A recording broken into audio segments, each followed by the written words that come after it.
करुणालय भक्तवांछा कल्पतरु भगवान श्री शिव परमात्मा की प्रतिमा स्वरूपा श्री शिव महापुराणाचा आपण या ठिकाणी चिंतन करत आहोत।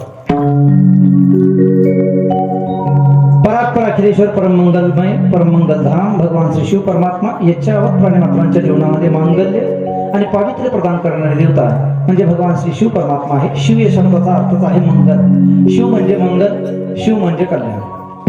प्रपंच आणि परमार्थ याच्यामधलं असणारं हे अंतर आहे। प्रपंचामध्ये व्यवहारामध्ये मंगल किंवा पवित्र अशी कोणतीच गोष्ट नाही महाराज। आणि परमार्थामधला कचरा जरी असला तरी तो पवित्र आहे, मंगल आहे।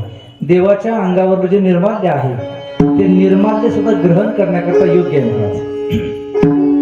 म्हणून देवाच्या दारामधला कचरा सुद्धा मंगल आहे।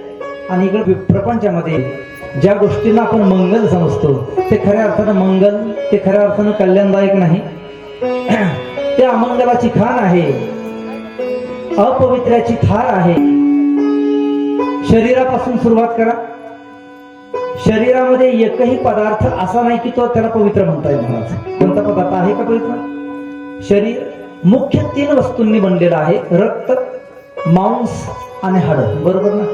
बाकीच्या पदार्थांचा विचार नंतर करा, परंतु या 3 पदार्थांचा, मुख्य 3 पदार्थांचा विचार करा। रक्त, मांस आणि अस्थि, हाडं, या 3 जणांचं सम्मिलित स्वरूप हे शरीर जर असेल तर रक्त, मांस किंवा हाड यांना पवित्र म्हणता येतं का?